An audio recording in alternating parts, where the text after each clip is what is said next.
Erev Tov. Erev Tov. Erev Tov à tous. Bezrat Hashem et Siatat Ishmaya. On a un très grand srout aujourd'hui. On commence un nouveau Likutei Moharan. Et comme j'adore à chaque fois voir les clins d'œil qu'Akadosh Baruch Hu nous fait, que le Tzadik nous fait, on commence un nouveau Likutei Moharan. Quand est-ce que, Rabbi Adam, à ton avis, quand est-ce que ce Likutei Moharan il a été donné par Rabbeinu Akadosh? Comme ça, au hasard. Pendant mieux que pendant Sfirat HaOmer. Pendant Shavuot. Donc on sait qu'on est à quelques jours de Shavuot, de Hashem, quelques semaines encore, mais bon, ça s'approche à grands pas, Bezrat Hashem. Et vous savez que la fête de Shavuot, c'est évidemment la fête de Matan Torah, mais c'est pas vraiment seulement la fête de Matan Torah, parce que si c'était seulement la fête du don de la Torah, on appellerait ça comment? Chag Matan Torah. On n'appelle pas ça Chag Matan Torah. On appelle ça Chag Shavuot, la fête des semaines. C'est connu par Chazal, très discuté par plusieurs poskim, que la raison pour laquelle on appelle ça Chag Shavuot, c'est parce que la Torah, en vérité, il n'y a pas besoin d'un jour pour la recevoir. C'est tous les jours Chag Matan Torah. Par contre, il y a besoin d'une préparation pour la recevoir. Cette préparation, elle nous est imposée pendant le Homer, à travers le fait qu'on compte au Hachem le Homer. Mais en vérité, c'est juste un remède pour te dire que si tu veux recevoir c'est quoi la Torah? C'est le Or d'Hachem, c'est la lumière d'Akadosh Baruch Hu. Si tu veux recevoir la lumière d'Akadosh Baruch Hu, alors il faut une préparation. C'est pour ça que les parachutes qu'on va parler de ce matin, de Kedoshim, vont tomber pendant ces périodes-là, qui sont des périodes de préparation. C'est des périodes de préparation, l'homme doit se préparer. C'est pour ça qu'on dit que chaque jour du Homer, il y a une nouvelle sphira qui vient et qui se dévoile. Et d'Afka, le principe il est quoi? Que tout le principe c'est de la préparation va déterminer qu'est-ce qu'on va recevoir.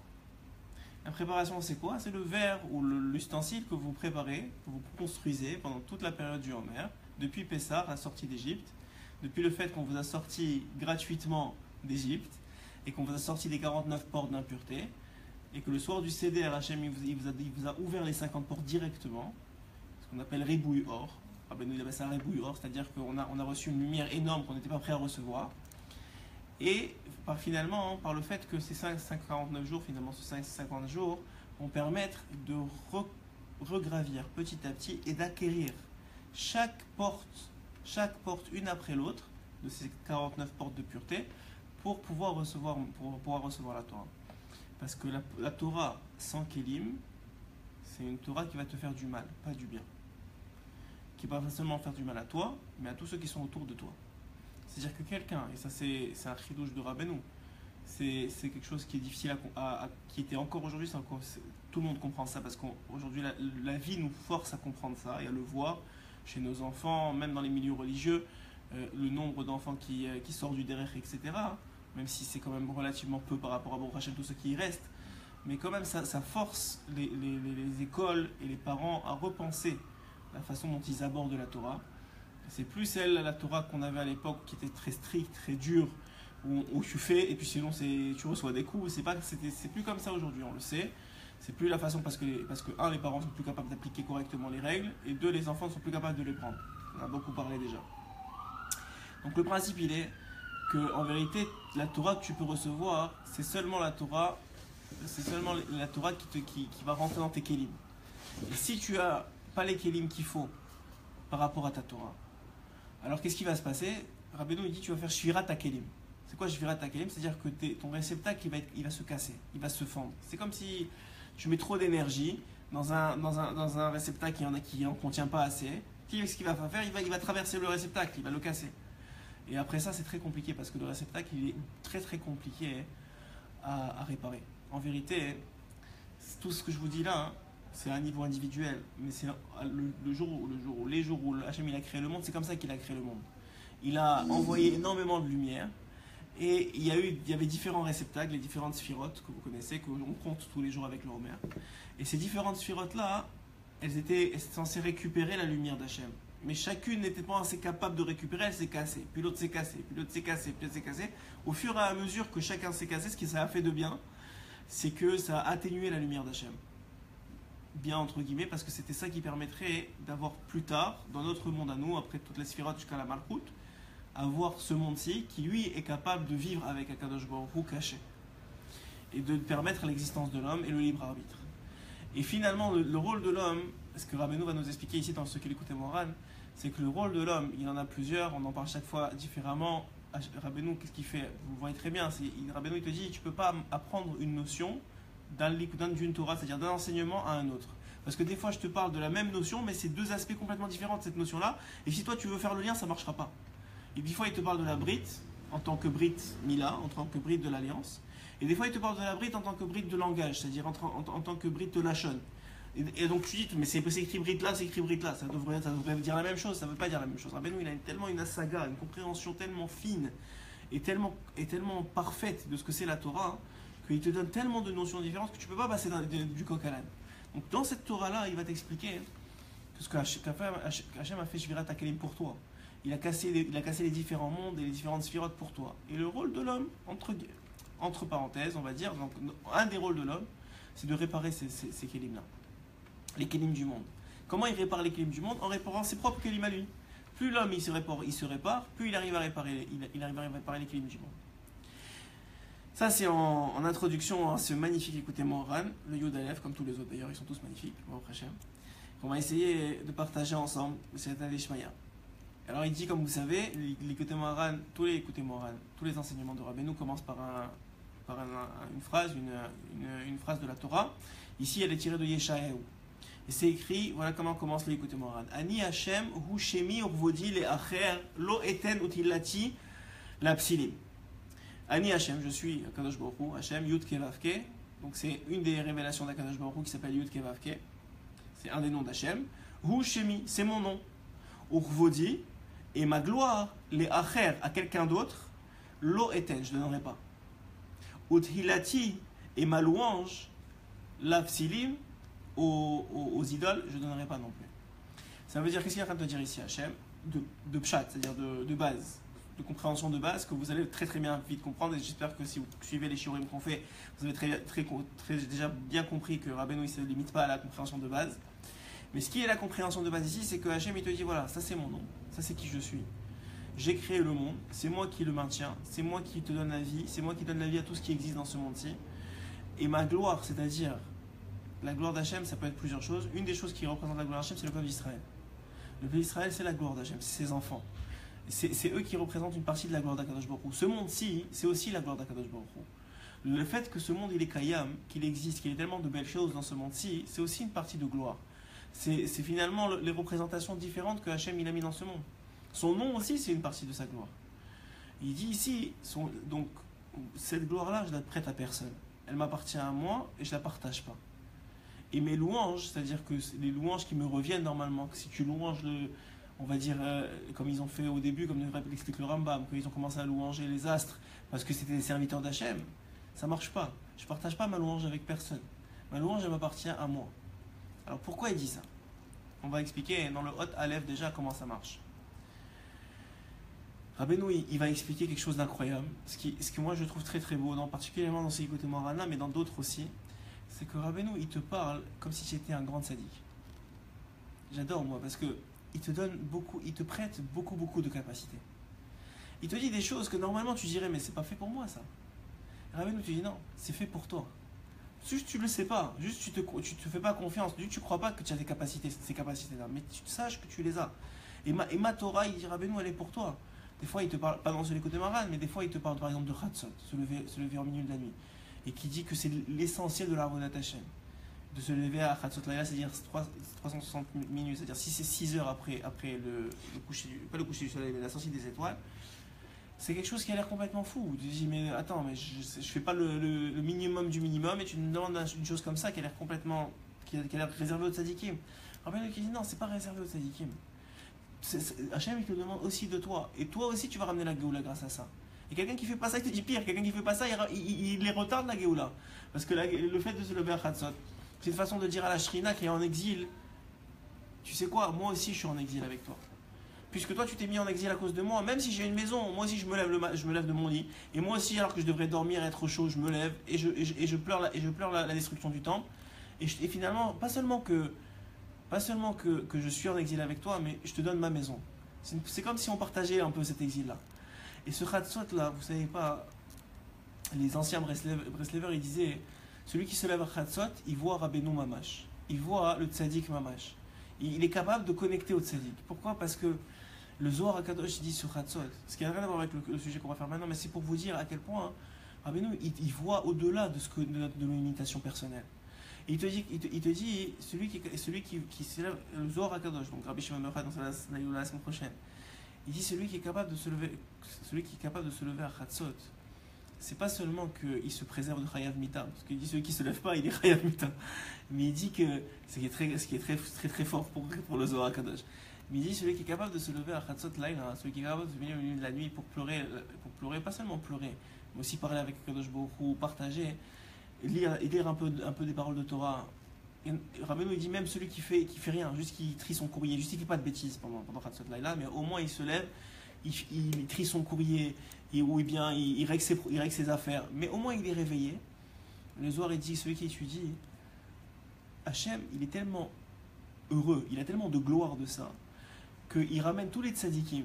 Il ramène Rabbi Shimon, il ramène Rabbeinu, il ramène le Ben Ishra, il leur dit venez voir, venez écouter la mélodie de mon fils. Venez écouter, alors toi tu es là, et tu lis deux mots, Ani, Hachem, Hu, Shemi. Il dit venez écouter la mélodie de mon fils.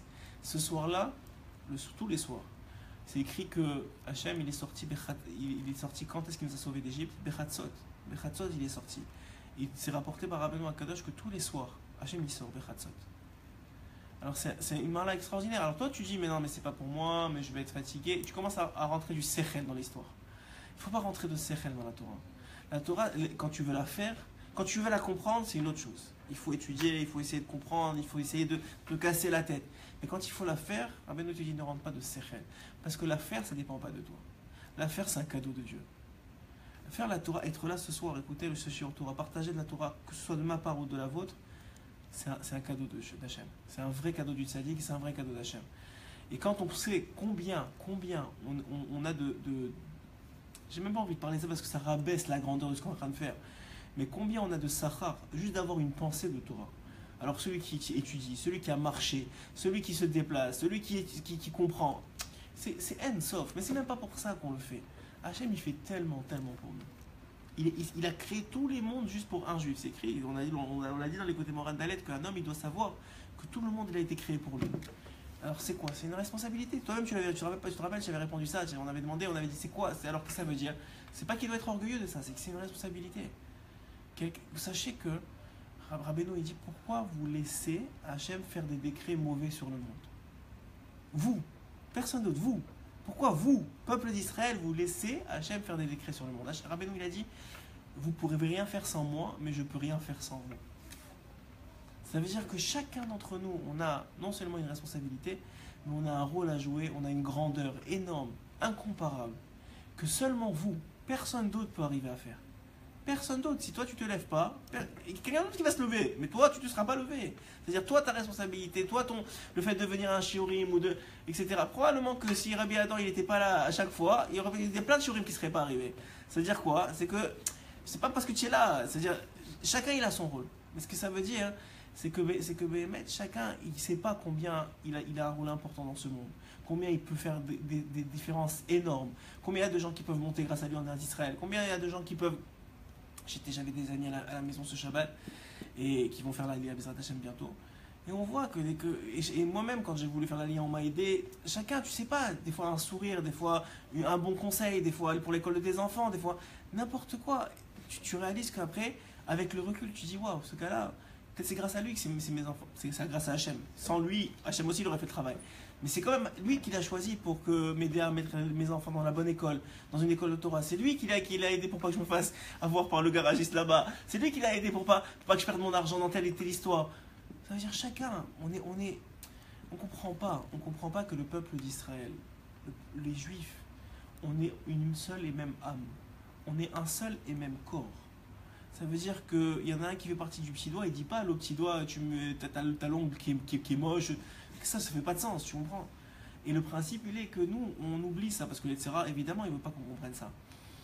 Mais il faut comprendre ce que je me suis beaucoup éloigné de ce que j'allais vous dire, mais c'est pas grave, parce qu'il faut comprendre que ce qu'il est en train de dire ici, Rabbeinu, ça s'adresse à chacun d'entre nous, même si ça a l'air énorme, même si ça a l'air difficile, même s'il parle ici de Yehudim, c'est-à-dire d'unification du nom de Dieu, qui sont des choses qui sont normalement dans les autres générations ont été réservées à des grands érudits en Torah, à des gens qui étaient très proches du Hari Akadosh, de Rabbi Chaim Vital, ou de très grands érudits en Torah. Et aujourd'hui, Rabbeinu, il te dit, tu sais quoi, ma Torah, elle est pour tout le monde. Tu dis, mais je comprends pas, c'est pas des choses qui sont réservées pour tout le monde. Il te dit, oui, c'est juste que toi, tu sais pas. Premièrement, tu es revenu des milliers de fois. Sachez que les Gilgulim, selon le Zohar Kadosh, c'est 3 fois. Mais ça a été expliqué par les Mefarshim du Zohar Kadosh que les 3 fois dont parle le Zohar, c'est pas 3 fois vraiment. Ça veut dire c'est 3 fois où, dans ces 3 vies-là, tu n'aurais fait aucune amélioration. Rien de bien. T'as rien fait, t'as rien réparé. Donc si vraiment 3 fois de suite t'as rien réparé en tant qu'homme, alors le Zohar il dit tu vas être réparé en tant qu'autre chose que l'homme. Soit en tant qu'animal, soit en tant que pierre, soit en tant que plein de choses. Mais homme, tu as raté ton coche. Mais si tu as fait une seule petite chose dans ta vie, t'as fait une seule petite réparation pour laquelle tu es venu. Ouais, t'as fait une partie de la réparation, même pas toute la réparation, mais une partie de la réparation, alors tu auras une autre chance, et une autre chance, et une autre chance. C'est pour ça qu'on se sent tellement fatigué aujourd'hui. Pourquoi on est tellement fatigué? On se sent là, on est vraiment fatigué. C'est-à-dire, à l'époque, on a l'impression qu'ils déplaçaient des montagnes par rapport à nous. C'est vrai, aujourd'hui avec Internet, etc. Aujourd'hui, maintenant, ce qu'ils font avec les robinets, t'as plus besoin d'ouvrir même le robinet. Il faut que tu passes le truc en dessous, parce que c'est trop fatigant. Ouvrir le robinet, c'est trop fatigant. Il faut se regarder en face, c'est vrai, hein, c'est vraiment trop fatigant. Mais c'est fou, c'est incroyable de dire que les créations, elles répondent à un besoin. C'est-à-dire qu'il y a un besoin de l'homme de faire de moins en moins. Parce qu'on est de plus en plus fatigué, on est dans le khalash, c'est vrai. Mais c'est aussi il y a une raison profonde à ça. La raison profonde à ça, c'est qu'on est revenu plein de fois. Plein de fois. Et on n'a pas besoin de savoir pourquoi, ni comment, on n'est pas là pour ça. On n'est pas... Il y a un Mekoubal qui disait, celui qui ne sait pas, il dit, et celui qui sait, il se tait. Ça veut dire, les vrais Mekoubalim, il parlait des Mekoubalim, il dit, les vrais Mekoubalim qui savent pourquoi tu es revenu, ils te le diront pas. Parce qu'ils savent que si Hachem ne t'a pas dévoilé, c'est pour des bonnes raisons. Et celui qui ne sait pas, il t'invente des trucs. Ça veut dire, on n'a pas besoin de savoir pourquoi on est revenu. On n'a pas besoin de savoir qu'est-ce qu'on est arrivé à faire, ou qu'est-ce qu'on n'a pas fait, ou qu'est-ce qu'on a fait de mal dans les générations précédentes. On a besoin de savoir qu'aujourd'hui, on a la chance d'être là. Et c'est une chance. Malgré que c'est aussi une punition, c'est une chance. Dans le sens que, tant qu'on est là, toi et moi, et tous ceux qui sont présents ici, Baruch Hashem, tous ceux qui écoutaient les shurim, tant qu'on est là, c'est une chance extraordinaire de continuer à réparer, de continuer à grandir, de continuer à accumuler, de continuer à se rapprocher d'Akadosh Baruch Hu, de continuer à espérer en la Géoula, de continuer à participer à la Géoula. Alors, Bezrat Hashem, regardez ce qu'il dit dans le Hot Aleph. Ki yesh Yehuda ilaha. Alors, en vérité, ce qui est incroyable, c'est pour ça que j'ai dit que c'est un très beau clin d'œil de Rabbeinu et un très beau clin d'œil de Hashem, c'est que toute cette Torah-là, c'est une préparation à Shavuot. C'est comment recevoir la Torah. Alors, je vous ai dit, évidemment, le Pshat Pashut, on en a parlé ce matin dans le Shiur, le Pshat Pashut de recevoir la Torah, c'est préparer ses midot. Pourquoi? Parce que les midot, on les a dit souvent, c'est des écrans qui empêchent la Torah que vous avez ingérée de se retransmettre correctement dans votre vie de tous les jours. Ok? Quelqu'un qui est, par exemple, je sais pas moi, égoïste, ou je sais pas, aigri de la vie, ou il est triste tout le temps, etc. Il va ingérer de la Torah, qui est de la lumière divine, mais ça va ressortir sale, pas bien. Il va toujours triste, toujours pas bien. Pourquoi? Parce que c'est sa nature. Il ne sait pas travailler, il n'a pas travaillé sa nature. Ça, on a parlé de ça beaucoup ce matin. Maintenant, ce que je veux vous dire ici, c'est un autre niveau de préparation. Rabbeinu, il va sortir un niveau extraordinaire de préparation de Shavuot, qui est selon les secrets de la Torah. Qui est chez Yehuda ilaha ve Yehuda tata. Il dit Rabbeinu, sache qu'il y a une union, une unification en haut et une unification en bas. Qui veut dire que Hachem, en haut, ça veut dire Hachem, il était un, tout le monde sait ça. Avant la création du monde, il n'y avait que lui. À partir de la création de ce monde, donc de ce monde-ci, qui est le Tata, qui est le monde d'en bas, à partir de la création du monde d'en bas, il y a eu une diversité qui s'est créée, avec la diversité des éléments qui représentent le monde. Finalement, Hachem, il s'est caché dans la diversité. Il s'est séparé même presque, Kaviachol dans la diversité, même s'il est entier dans chacune des éléments qui constituent le monde. mais il s'est un peu, il a brouillé les cartes. Donc Rabbeinu il dit, il y a une union en haut qui est claire, qui est nette. Les anges ils savent qu'Hachem il est un. Il n'y a pas besoin de poser de questions. Et quand tu quittes ce monde, tu sais qu'Hachem il est un. Tu sais qu'Hachem il a été, il est, il sera. Il n'y a pas de doute. Par contre, il y a une union en bas. Et cette union-là, elle est beaucoup plus compliquée à faire. Parce que Hachem, il est beaucoup plus caché dans ce monde-ci. Et Rabbeinu, il dit, tu sais c'est quoi la Yehudat, l'union en haut? C'est quand un homme, il fait Shema Israël. Quand un homme, il dit Shema Israël, il met la main, il dit Shema Israël, Hachem Elokeinu, Hachem Echad, il dit, écoute Israël, Hachem, c'est notre Dieu, et Hachem, il est un. Quand Hachem il dit ça, quand l'homme il dit ça, quand il fait ce schéma là, alors à ce moment-là, il crée une union en haut. Il proclame l'unicité de Dieu. C'est d'ailleurs ce que vous dites quand vous dites Shema Israël Hachem Elokeinu Hachem Echad, notre Dieu est un, c'est ça que vous faites. Vous proclamez l'unicité divine. Mais cette unicité-là, c'est une unicité de tous les temps. C'est une unicité qu'il n'y a pas vraiment... C'est normal quoi. Hachem il est un, il est un. Maintenant, il dit, et ça c'est l'union d'en haut. Maintenant, il y a une union d'en bas. C'est ce qu'on dit pas trop fort. Baruch Shem Kevon Malchuto Leolam Bay. Ça, c'est l'union d'en bas, il dit Rabbeinu. C'est quoi cette union? Baruch Shem Kevon Malchuto. En français, béni soit donc Shem, le nom de son royaume, à jamais. Alors, son royaume, c'est quoi? C'est ici. C'est tous les mondes, mais c'est aussi, ça fait partie d'ici. Donc quand tu bénis, en vérité tu bénis rien du tout, tu dis que Hachem, il est les sources de bénédiction. On a souvent parlé de ça, quand vous dites Baruch, c'est que vous reconnaissez qu'Hachem est les sources de bénédiction. Donc que finalement Hachem, c'est lui la bénédiction de tout ce monde-ci.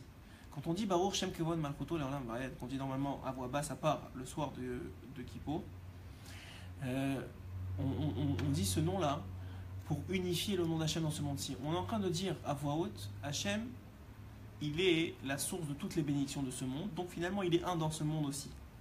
Donc c'est une unicité, c'est un yichud d'en bas.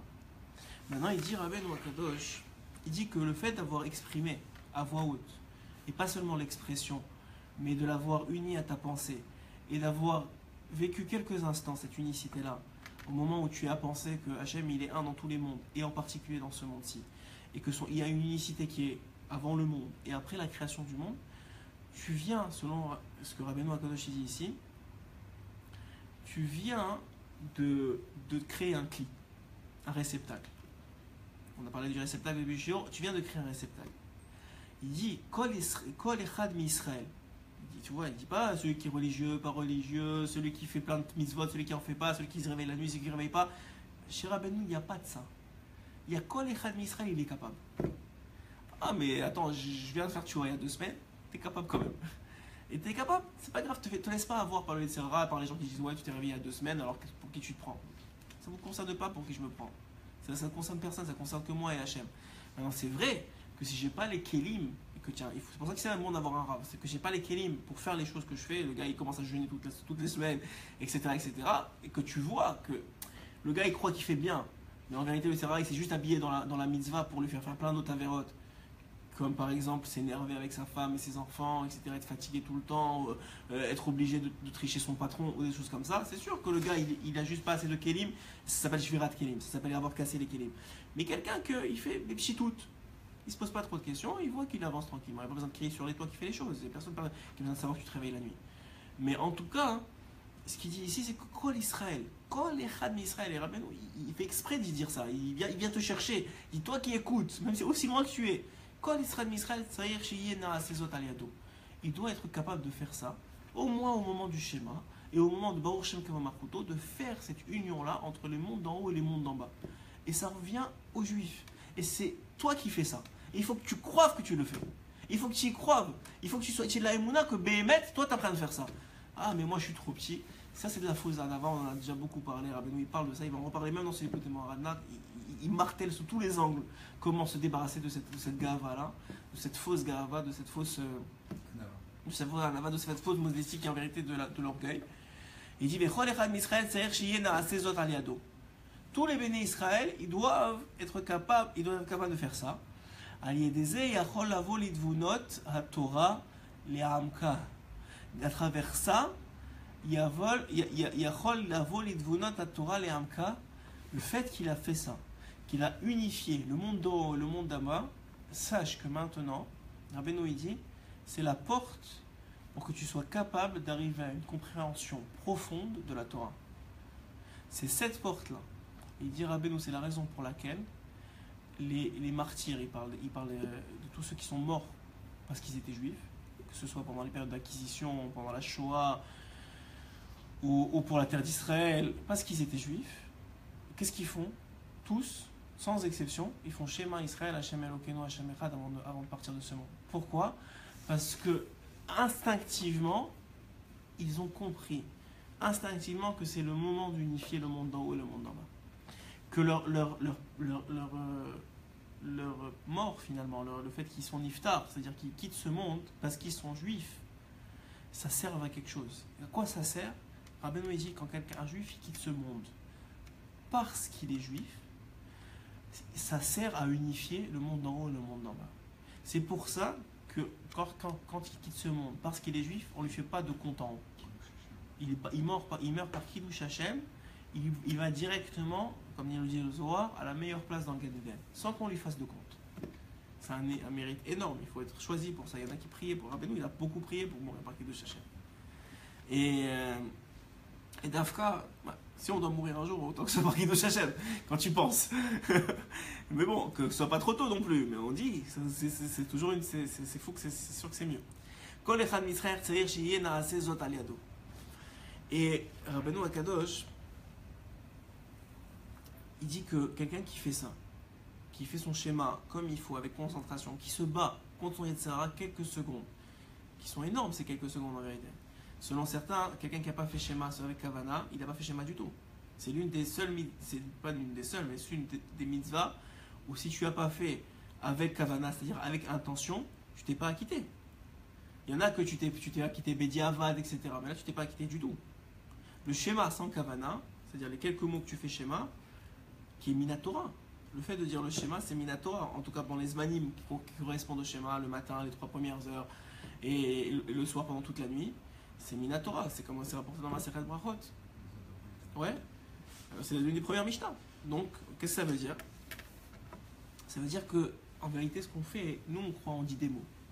Et souvent, on se laisse savoir par etc. que quand on n'a pas fait attention, on dit bon, c'est pas grave, allez, c'est pas la fin du monde, qu'est-ce que j'ai fait de toute façon.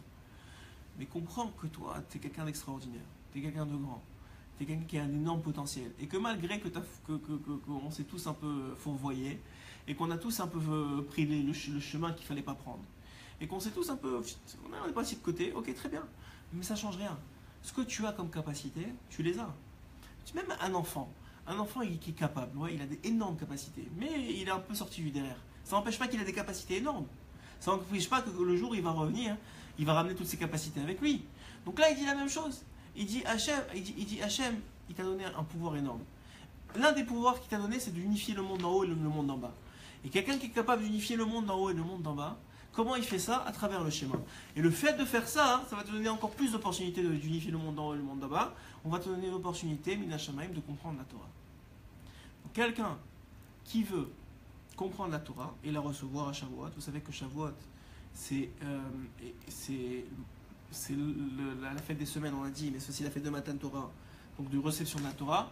Ça veut dire quoi? Ça veut dire qu'à Shavuot, nous dit Rabbeinu, tu vas recevoir toutes les pages de Torah, toutes les compréhensions de Torah, toutes les chidushim de Torah, toutes les heures de Torah, tu vas les recevoir à Shavuot. Tout ce que tu vas avoir pendant l'année, toutes les occasions, après ça c'est à toi de les concrétiser ou pas, comme à chaque fois. Mais toutes les occasions de Torah, malgré qu'ils ont été décidées à Rosh Hashanah, elles vont être distribuées. Hachem il dit à Shavuot, le soir de Shavuot, la nuit de Shavuot, Tafka, on va en reparler sûrement, mais c'est pour ça que le Ari Kadosh dit que le soir de Shavuot, celui qui ne dort pas, ne dort pas à partir de Chatzot jusqu'au matin, c'est-à-dire qu'il ferme même pas les yeux. Alors lui, ce qui est difficile, il faut cette fois-ci ça tombe Motzai Shabbat, alors il faut bien dormir la Shabbat après-midi, mais celui qui fait ça, il est protégé de tout mal pendant toute l'année. Et il dit, et c'est rapporté sur le Rav Kadouri, que lui évidemment il faisait Shavuot, le soir de Shavuot, comme il faut tout le temps. Le dernier soir de Shavuot qu'il a fait, donc avant qu'il est niftar, avant qu'il parte de ce monde, il s'est un peu assoupi. Quelques minutes, même pas. Pendant le soir de Shavuot, il y en a beaucoup qui diraient c'est rien. Ben lui, à la fin de Shavuot, il a dit c'est bon, cette année, il était déjà très vieux, il avait presque 100 ans. Mais il a dit bon, cette année, ça y est. Il a compris du Hari Kadosh, c'est tellement vrai chez les tzadikim qu'eux, ils respectent tellement les paroles de la Torah qu'ils savent quand ça va et quand c'est pas normal. Nous, on s'endort même quand c'est pas normal.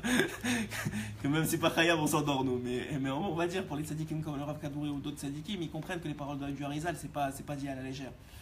Donc il dit ici que le Shavuot est tellement grand que tu vas recevoir tous les chidushim, toutes les compréhensions, toutes les capacités de shiurim, toutes les capacités d'heures de Torah, tous les réveils que tu vas arriver à réussir à te réveiller un peu plus tôt pour attraper une heure de Torah, toutes les volontés de Torah. Tout ça, tu vas le recevoir à Shavuot. Donc combien il faut se préparer pour ça? Il dit une façon de se préparer à comprendre la Torah, c'est d'être capable de faire comme il faut schéma, et bon, c'est-à-dire d'unir le monde d'en haut et le monde d'en bas. Très bien. Il dit même quand un homme il est dans une madriga faible, il n'est pas dans un haut niveau, c'est pas un grand sadique. Même s'il est bas, il est encore éloigné de la compréhension même minimale de la Torah. Donc c'est normal, c'est pas complet, il est bas, le gars il est bas, c'est normal qu'il est éloigné. Mais par contre, alors maintenant, je vous ai dit, je vous ai posé la question, vous aurez été un peu plus réveillé. Mais comme ça il dit quand il y a un bas niveau spirituel, c'est normal de ne pas comprendre la Torah. Ouais, c'est normal. Maintenant, comment tu fais? Tu te réveilles un matin, tu dis écoute, j'en ai marre de ne pas comprendre la Torah, j'en ai marre de devoir me faire expliquer à chaque fois. Moi aussi je veux avoir des chidushim, moi aussi je veux pouvoir parler à la table de Shabbat, moi aussi je veux étudier et comprendre la Torah avec Dosha. Mais les clipotes, le fait qu'on a fait tellement de fautes dans notre vie, ça met des accusateurs en haut dans le ciel. Donc c'est difficile de te réveiller un matin et de devenir Baba Saleh. C'est possible, mais c'est difficile. Donc, il dit Rabbeinu, c'est normal, te rends pas à Tzvout, c'est normal que tu ne comprends pas la Torah la première année ou la deuxième année ou même la 10e année où tu as fait Tchouva. Et la Torah elle est infinie, donc même ce que tu comprenais, ça avance, à chaque fois tu ne comprends pas des nouvelles choses. Mais il dit comment on fait pour se réveiller à la compréhension? Comment on fait, selon toi? Je l'ai dit, alors je vous ai répondu. Je fais toujours ça, hein, la vérité. Alors, Rakal Yedé, il dit seulement, pas seulement à Shema Israël, mais seulement à Emtsaout Hadibour, grâce à la parole. Ça veut dire quoi? Ici, Rabbeinu il est en train de te dire, tu veux comprendre la Torah avec Dosha, surtout, ne l'étudie pas à voix basse. Tu veux comprendre la Torah, surtout comme le schéma que tu cries Shema Israël Hashem Elokeinu Hashem Echad, comme le schéma que tu cries, tu dois crier la Torah, tu dois chanter la Torah. C'est pour ça, c'est rapporté dans la Gemara, dans Yeruvin, l'histoire suivante, que vous connaissez peut-être déjà parce que c'est une histoire très connue, de la femme de Rabbi Meir Malanès. La femme de Rabbi Meir Malanès, elle était très piquante, on va dire, ouais, on peut dire ça comme ça. Elle était très taquif comme ça. Elle était très très érudite d'abord. Elle mettait dans sa poche beaucoup d'érudits en Torah. Elle s'appelait Brouria. C'était la fille de Rabbi Hanania qui était l'un des 10 martyrs. Et donc Brouria, hein, donc la femme de Rabbi Meir, un jour elle a vu un des élèves de Rabbi Meir étudier en silence au Beth Midrash. Et elle lui a dit, elle lui a enseigné quelque chose. Elle a commencé à presque l'engueuler. Comme ça elle dit la Gemara. Elle lui a dit, quoi, est-ce que tu sais pas que la Torah que tu dis, elle est censée imprégner les 248 membres de l'individu? Elle est censée rentrer en toi. Elle lui a dit, parce que toi tu fais pas ça, alors tu peux pas vivre ta Torah. Et tu pourras pas la comprendre. Ça veut dire qu'en vérité, elle était en train de lui dire à ce moment-là, la Gemara nous apprend que quelqu'un qui ne dit pas les paroles de Torah à voix haute, quand il étudie, on parle plus pour les hommes, j'imagine. Mais un homme qui veut étudier la Torah, il doit ne pas avoir honte. Il doit l'étudier avec force, et même en criant, même en parlant fort, et en donnant de l'énergie à sa Torah. Pourquoi? Parce que l'énergie qu'il va mettre dans la Torah, elle va lui revenir. Et comment elle va lui revenir? Elle va lui revenir à travers ses membres, les 248 membres, comme elle a dit, pour rien. Et ces 248 membres-là, ils vont lui permettre d'étudier la Torah avec encore plus de force, et de la comprendre encore mieux. Donc en fait, l'Aliédé Adibour, il dit Rabbeinu, il te donne un secret qui est donné dans la Gemara, que le fait de parler des paroles de Torah, c'est ça qui va t'aider à les comprendre. Premier élément. Ensuite, il y a un autre élément, il y a une autre Gemara. Il y avait un disciple de Rabbi Eliezer Ben Yaakov dans la Gemara, qui lui aussi, il étudiait calmement la Torah. Alors Rabbi Eliezer, il est venu le voir, parce que c'était un érudit que lui, il n'avait pas tendance à parler doucement, il connaissait cette loi-là, et souvent, il la disait normalement. Il faisait la Torah comme vous entrez dans un Beth Midrash, Baruch Hashem, ça crie, ça parle, ça chante la Torah, c'est un vrai bonheur, et on sent qu'il y a de la Torah. Il est venu le voir, il lui a dit, qu'est-ce qu'il y a mon fils? Pourquoi tu chantes pas la Torah aujourd'hui? Il lui a dit, j'ai honte de chanter la Torah. Il lui a dit, pourquoi? Il dit, parce que j'ai eu une émission nocturne, involontaire, et j'ai pas eu le temps d'aller au mikvé avant de venir au Beth Midrash, j'ai honte de chanter la Torah. Il lui a dit quoi? Au contraire, Dafka, parce que tu penses, entre guillemets, avoir fondé involontairement, ou tu as eu quelque chose qui t'a sali, entre guillemets, involontairement, qui t'a rendu impur, c'est Dafka à ce moment-là que tu dois chanter la Torah, écrire la Torah. C'est pas quand tout va bien, c'est quand justement tu te sens tellement mal, et tu es tellement difficile. C'est pour ça que, qu'est-ce que dit la Gemara? Quand le Yitzhara il t'attaque, où tu l'amènes? Au Beth Midrash. Pourquoi? Parce que c'est Dafka quand toi tu as des mauvaises pensées, et quand toi c'est difficile, c'est pas à ce moment-là qu'il faut dire bon, bah alors c'est bon, c'est fini. Non, c'est ça, Dafka à ce moment-là que tu cries la Torah, et que tu te renforces dans la Torah. Ah, mais attends, t'as que des mauvaises pensées, t'es quelqu'un de. Le Yitzhara il te dit t'es quelqu'un de tordu. Mais c'est pas vrai, mais le Yitzhara il veut te faire croire ça. Dafka à ce moment-là tu l'amènes au Beth Midrash. Dafka tu dis non, je suis pas ça et je te prouve que je suis pas ça, et je crie la Torah et je chante la Torah.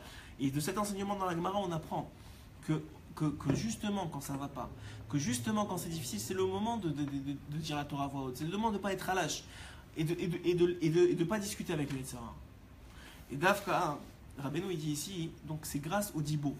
C'est un premier élément qu'il rapporte. Il va évidemment étayer comme il fait d'habitude, il va étayer à travers des psukim. Rak alidem saout dibour yachol lavo litvunot Torah. C'est incroyable ce qu'il dit, parce que c'est seulement à travers le dibour.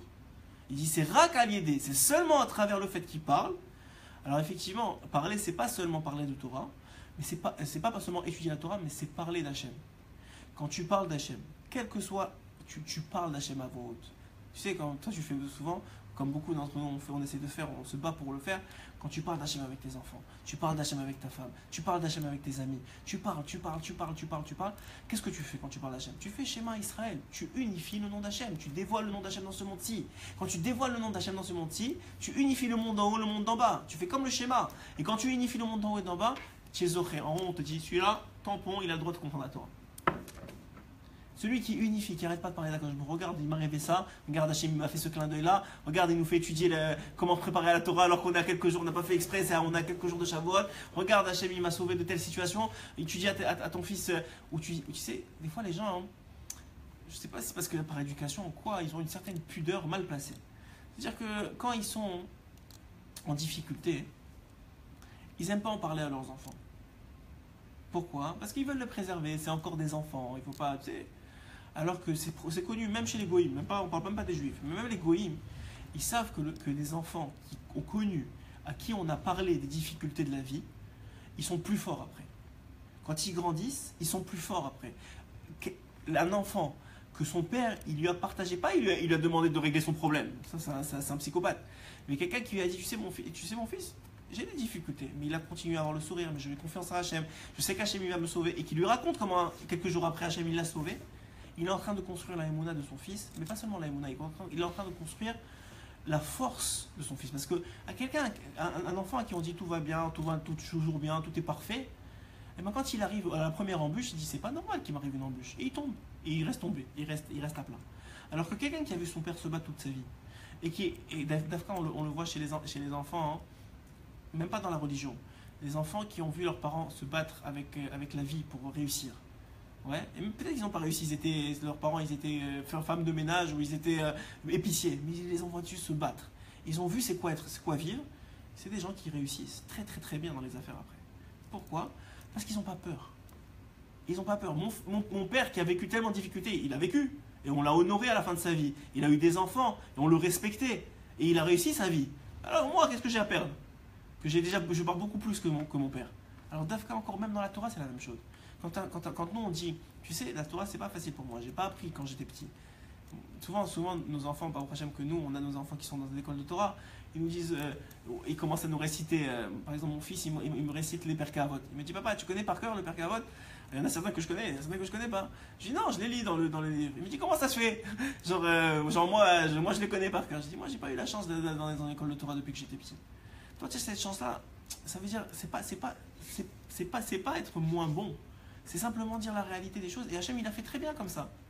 Et Dafka, lui, il apprend que, regarde, lui, il n'a pas été, il est arrivé à ce niveau-là, qui voit de toi, qu'il vient au Shiur de Torah, qui vient étudier, qui se bat pour apprendre. Alors moi qui étais, je vais aller encore plus haut. Et c'est ce principe-là qui te dit ici. Il te dit ici, le dibo, le fait de parler d'Hachem tout le temps, le fait d'arriver à te battre pour identifier Hachem dans ta vie. Et quand tu cherches une place de parking, tu cries à voix haute, Hachem, s'il te plaît, il y a ton fils à côté de toi, Hachem, s'il te plaît, trouve-moi une place de parking. Et tu dis rien. Et tu sais que tu as mis Hachem sous pression là, parce que maintenant c'est pas pour toi, c'est pas pour ta place de parking, c'est pour ton fils qui fait ça maintenant. Regarde, je l'ai dit devant mon fils il doit croire en toi. Maintenant il faut qu'il ait de la émouna, c'est ton problème. Et Dafka, quand il te trouve la place, c'est un exemple bête, mais ça veut dire n'importe quelle chose, finalement tu viens de créer un kéli pour que ta Torah elle ait du sens. Et pour que ta Torah elle ait de la vie. Parce que quelqu'un qui parle de Torah, quelqu'un qui vit Torah, il a le droit et le mérite de comprendre la Torah qu'il étudie. Mais quelqu'un qui la met à la poubelle, cette Torah-là qu'il étudie, à quoi ça sert qu'on lui explique? À quoi ça sert que quand il comprend quelque chose, on lui dit danse, chante, ouais, il écoute, c'est super bien, et après ça, il fait rien. Il n'en fait rien de cette Torah-là. Il la vit pas. Quelqu'un qui ne vit pas sa Torah, c'est sûr que dans un sens, on peut comprendre que dans le ciel, il y a des accusations qui lui disent pourquoi il la comprendrait, cette Torah-là. Mais quelqu'un qu'à chaque fois qu'il apprend un nouveau truc, il se bat pour le faire. Même s'il n'y arrive pas, mais il se bat pour le faire. Il se bat, on lui a dit Khatsot, eh ben ce soir, je vais essayer, je vais au moins mettre mon réveil. Au moins je vais ouvrir les yeux, je vais les refermer. C'est déjà quelque chose, c'est déjà énorme. Quelque chose, c'est énorme. Le gars qui a ce soir, c'est quoi? C'est 2h du matin à peu près? 2h du matin, Khatsot, 2h30. Il a mis son réveil à 2h30, en tout cas, où il a prévenu sa femme, où il s'est arrangé pour que pas que ça la dérange. Mais à 2h30, il n'est pas capable de se réveiller. Il sait que ça va, il n'a pas encore la émouna suffisante de croire que Hachem c'est lui qui donne la force pour être bien. Et on finit dans 5 minutes le paragraphe et on va s'arrêter là pour ce soir. Mais juste pour dire que le principe il est qu'il se bat et il a mis son réveil à un truc. Mais il sait sa logique, parce que l'Israël il utilise toujours la logique. Dans la Torah, pour faire les choses, il utilise toujours la logique. Si tu te réveilles à 2h, tu vas être crevé demain. Après, ça va être difficile. Après, ça va être... Donc, il essaie de te décourager à l'avance. Il dit, ok, ça va, je vais crever, etc. Ok, mais ouvrir les yeux et les fermer, ça ne doit pas être très compliqué. Ouvrir les yeux, éteindre mon téléphone et les fermer, ça ne devrait pas être très compliqué. Donc, tu le fais. Après ça, si tu as un peu de force, tu vois que tu es vraiment Hachem, il t'a donné cette force-là, cette nuit-là, tu te réveilles. 5 minutes, 10 minutes. Personne n'a dit de faire 2 heures, comme a dit Rabbeinu. Ce qui est extraordinaire. Mais chacun, il fait ce qu'il veut. Mais vous savez que les grands, c'est comme ça qu'ils sont arrivés. Ils ne se sont pas posés de questions. Ils apprenaient quelque chose dans la Torah, c'était tout de suite une Torah de vie. Quelqu'un qui fait ça, il vient de se créer un kéli. La volonté de vouloir faire la Torah, de vouloir la comprendre, de vouloir l'enseigner, c'est ça qui te l'a fait comprendre. C'est ça qui te dit dans le ciel, lui, il mérite de comprendre la Torah qu'il étudie. Lui, il mérite de comprendre les sons de la Torah. Lui, on va lui révéler. Parce que tu la considères comme des pierres précieuses. Tu la considères à sa vraie valeur. Si tu considères la Torah à sa vraie valeur, alors oui, on va te la dévoiler. Mais si tu te dis, ouais, la Torah, de toute façon, c'est le rabbin qui a dit, c'est les rabbins qui parlent, alors toute ta vie, tu vas rester sans Torah. Même si tu veux, tu ne comprendras pas grand-chose. Et là, on va finir sur ça, parce que c'est déjà un élément très important dans l'écoute Moran Yud Aleph. Il dit, alors, à travers les Diborim, Kemo Shekatouf, donc il va appuyer son point, c'est écrit dans Eruvin, encore une fois dans la Maseret Eruvin à la page 54a, Ki Chaim Hem Lemotza Ehem, que la Torah, c'est une vie pour ceux qui la trouvent. Ok, qu'est-ce que ça veut dire? Alors il ne dit pas les Motza Ehem, mais les Motzi Ehem. Ça veut dire quoi? C'est pas seulement qu'il la trouve, mais qu'il la dit. Les Motzi Ehem, c'est qu'il la sort de la bouche. C'est-à-dire que la Torah, elle est une vie que pour celui qui en fait quelque chose. Que pour celui qui la sort avec la bouche et qui en parle, et quand il l'étudie avec force, avec fierté, et qui la vit, et qui n'a pas honte qu'on se moque de lui. Au contraire, Dafka, quand on se moque, il dit c'est bon, je suis dans le bon chemin. C'est que Bémet, c'est vrai, il parle quand Rabbeinu, pour les Rikoudim, vous savez qu'on a parlé de ça pour Purim. Rabbeinu, il dit que la Torah et la prière, ça apporte beaucoup de gava à l'homme. Parce que c'est une lumière divine. Donc ça t'apporte beaucoup d'orgueil. De croire, même si tu sens que, écoute, j'ai appris quelque chose, j'ai étudié quelque chose, j'ai compris quelque chose, j'ai parlé avec Hachem, il y a quelque chose de bien qui s'est arrivé de là. Donc ça apporte beaucoup de rire. Donc il dit comment tu casses l'orgueil, Rabbeinu? Il dit tu danses. Tu danses, mais tu danses jusqu'à que quelqu'un il se moque de toi. C'est comme ça que tu sais que c'est bon. C'est-à-dire que tu t'es cassé. Et vous voyez, Dafka, c'est très difficile. Tu viens au Beth Midrash, quand vous venez vous venez étudier très sérieusement au Beth Midrash, etc. Et après, avant que tout le monde parte, on fait Kaddish, et tu commences à danser, et tout le monde te regarde comme ça. Ils vont te dire, oui, ce gars, il est fou. C'est pas grave, c'est ça Dafka. Mais pourquoi tu fais ça? Pour te casser, comme David Ameller, exactement. Pour casser ta gave. David Ameller, il est en train de ramener, il est en train de reconstruire le Beth Midrash. Il est en train de devenir le plus grand roi qui a jamais existé. Il danse pour la Torah. Et Dafka, il s'est fait jusqu'à quand? Jusqu'à que sa femme, elle s'est moquée de lui. Et malheureusement, elle s'est fait punir. Ça, c'est le problème. Mais il y a toujours quelqu'un qui va venir et va dire, mais il est fou ce gars-là. Et Dafka, c'est bien, c'est sur la bonne voie. C'est sur la bonne voie. Mais alors, on va finir comme ça. Mais Irlo a dit, il dit, la Torah, c'est pas seulement que quand tu l'étudies, tu vas la comprendre. Mais puisque tu veux l'utiliser et que c'est une Torah de vie, alors ton dibour, ta parole de Torah, elle va te meïr, elle va illuminer dans ta vie, et même à travers ton étude, elle va illuminer les endroits noirs de ta vie. Ça veut dire quoi? Les endroits où tu as besoin de faire tchouva. Un homme, il ne sait pas où commencer. C'est tellement vaste, on est tellement loin de ce qu'il faut vraiment faire. Et tavat achila, tavat mamon, tavat niouf, tavat tout ça, tavat ça, les problèmes, le casse, l'orgueil, la jalousie, tu sais plus où commencer. Et bien la Torah, si tu viens et tu t'assois sincèrement, et tu as une vraie sincérité de vouloir l'étudier à voix haute, et de vouloir la partager, et de vouloir l'appliquer, sache que tu vas ouvrir un livre, et ben ne crois surtout pas que tu l'as ouvert à cette page-là par hasard. Ne crois surtout pas ça, parce que ce serait une grande taout. Moi j'adore faire ça. Des fois, je rentre chez moi à la maison, bon Hachem, j'ai une bibliothêque assez bien, pas tellement de livres de Rabbeinu, mais ça veut dire pas mal de livres. Et des fois, je veux pas faire mon CDR de d'habitude, je prends un livre. Par exemple, souvent je prends le Sefer Amidot, parce que c'est plein de kétas différentes, c'est pas quelque chose qui se suit, que j'ai besoin d'étudier vraiment. Je prends le Sefer Amidot et j'ouvre un endroit. Et souvent, ça me parle de ce qui se passe en ce moment. Souvent, ça me parle de ça. Pourquoi?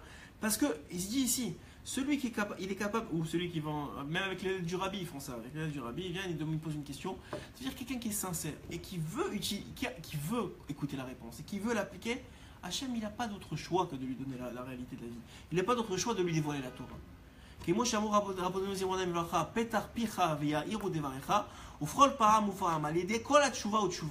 Et sache qu'une fois que comme donc dans Brachot, c'est écrit à Chav Bet Amud Alev, que chaque fois que tu ouvres ta bouche, tes paroles, c'est elles qui vont éclaircir ta vie.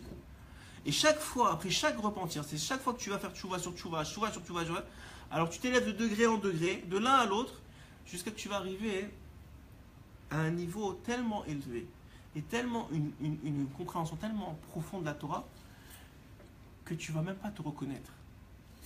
Vous savez, il y a des grands tzadikim qu'ils étaient capables, j'imagine qu'encore aujourd'hui, qu'ils étaient capables de rester des heures sur une ligne de Torah. Tu l'as lu, tu l'as relu, tu l'as relu. Ok, ça te prend 10 minutes, 15 minutes, mais des heures sur une ligne de Torah, pas de mefarshim, pas rien, juste ils regardaient la ligne, une ligne de Torah. Ils étaient capables d'être mitbonen et de comprendre, et cette lettre, et pourquoi comme ça. Cet homme-là, hein, j'ai presque envie de dire, il n'est pas né comme ça. C'est juste qu'il a tellement de sincérité dans son étude. Et il a tellement prouvé à Kadosh Baruch Hu que sa vie c'est la Torah. Que ce qu'il veut c'est en parler, ce qu'il veut c'est vivre. Alors chacun à son niveau. Il y en a que c'est un tiers du temps, il y en a que c'est un moitié du temps, il y en a que c'est 10 minutes par jour. Mais en fonction, sachez, c'est ça le secret de Shavuot. Je vous ai dit à Shavuot, la Torah que vous allez recevoir l'année prochaine est donnée. En fonction de quoi? En fonction de l'investissement que tu veux y mettre. En fonction de l'investissement que tu veux mettre dans la Torah va te le rendre. Comme la terre d'Israël. En fonction de l'investissement que tu veux mettre dans la terre d'Israël, la terre va te le rendre. Comme Hachem. En fonction de l'investissement que tu mets dans Hachem, il va te le rendre. Comme dans ta femme. En fonction de l'investissement que tu mets dans ta femme, elle va te le rendre. Comme dans tes enfants. En fonction de l'investissement que tu mets dans tes enfants, elle va te le rendre. Comme dans toi-même. En fonction de l'investissement que tu mets dans toi-même, tu vas retrouver les fruits de toi-même à 120 ans. Chazak Ubaru. Chazak Ubaru. Rabbi Hanania ben Akasha Omer.